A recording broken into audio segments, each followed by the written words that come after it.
So I'm gonna try to explain to you guys what I'm doing here. Now you guys could figure this stuff out yourself because it is pretty self-explanatory, and you cut up enough of your replacement panels in your body and you mess it up enough times, you will figure out what you're doing. But to save you some trouble, cut your body first. So I cut out my panel, pull it out. So then I put that on top of my actual panel, and this is obviously already cut out, but it's in the entire thing. And I place it on top and I line it up as best as I can when I'm doing it. And then you see these silver lines, I draw lines like 2, 3, 4 inches over what my actual deal is here. I draw them way over.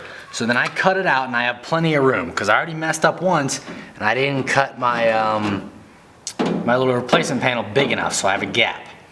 But you mess it up enough times, you'll figure it out, right?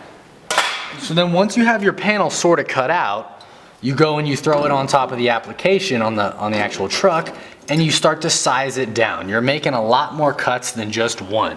Probably making 5 cuts, 3 cuts per. Once you do this enough times, you'll probably figure it out. But these panels you get, they're never actually direct, easy fit in. So I ended up cutting mine off, and then I had to shave. You can see I had to shave quite a bit off of this side. It was way too long, wasn't lining up at all. I had to cut quite a bit off, and now I'm where I need to be over here, and I'm just matching the body lines, and I'm putting this guy on, matching everything up.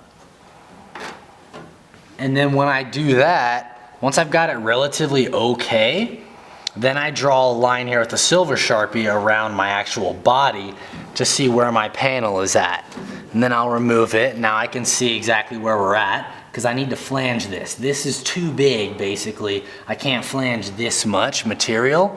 I can't flange this much either. I've still got to either one, cut out my body more or trim down the panel. The panel's easier to trim down. So now when I do this, I'm gonna drop it down a tiny bit after I line it up. I'm gonna figure out where my body starts and stops, and I'm gonna say I'm gonna flange about a 1/2 inch realistically is how much you're gonna flange.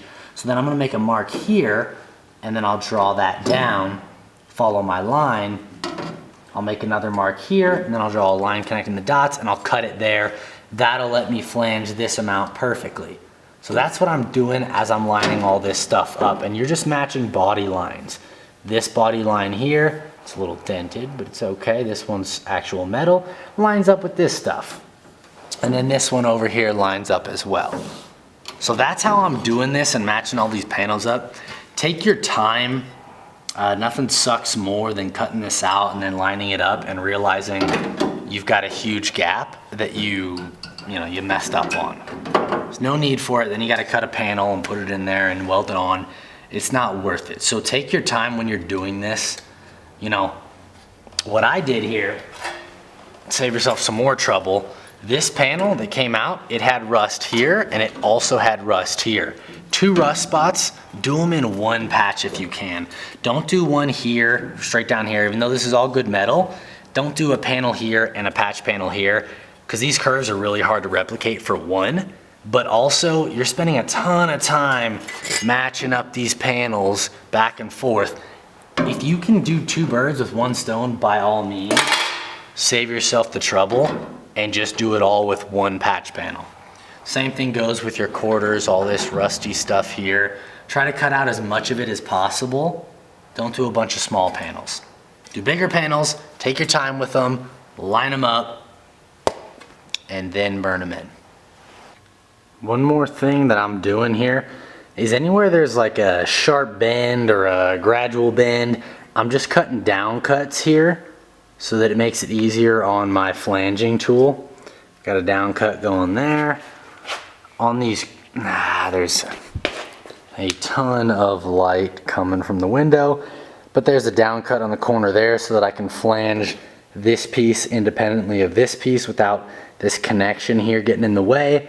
And then same thing up here, I can flange all of this. Well, here's another thing that kind of bugs me on YouTube, is nobody shows you their terrible welds when they're doing welding. So I'm gonna show you guys. Now let's get in here and try to get it to focus. Something like that, right? Now panel's in. It is very much structural. I'm trying to wiggle it without wiggling my whole body. It's very much structural. All these little booger welds, they hold fine.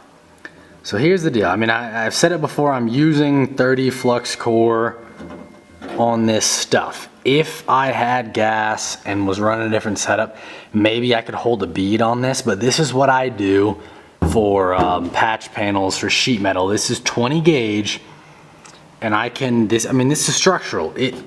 It's on there, it's not going anywhere. I just do a bunch of little spot welds, and then I grind them down. All I've done right now is grind down the tops of these booger welds. They used to stick out a bit more. You know, you're gonna grind them down flush with the panel. You can do it with your hand, or you can do it with a grinder. I just do it with the grinder right now to get started before I lay the Bondo and do the rest of the sanding later. But that's what it looks like for me. There's my one patch there, and then one patch there. Now we are going to move on to this guy. One more thing that's probably self-explanatory. Find points of reference. Here's my cut mark. Got a bunch of rust, got a big, you know, I don't know, somebody hit a thing, something happened, don't worry about that. It wasn't me, it was not me. I bought it like this. But this is where I'm gonna cut. Going down like that. Find a point of reference, because if I just chop this out, it's gonna be hard when I match it up to my template or my new piece.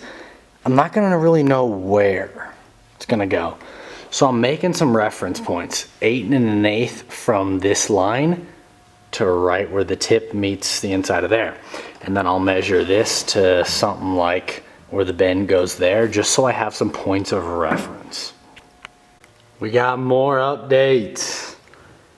Got a lot of updates. I feel like I say okay, so, and here's this too many times, but that's the point of this. I'm trying to show you guys everything that I run into so that when you guys do it, and I gotta deal with all this crap.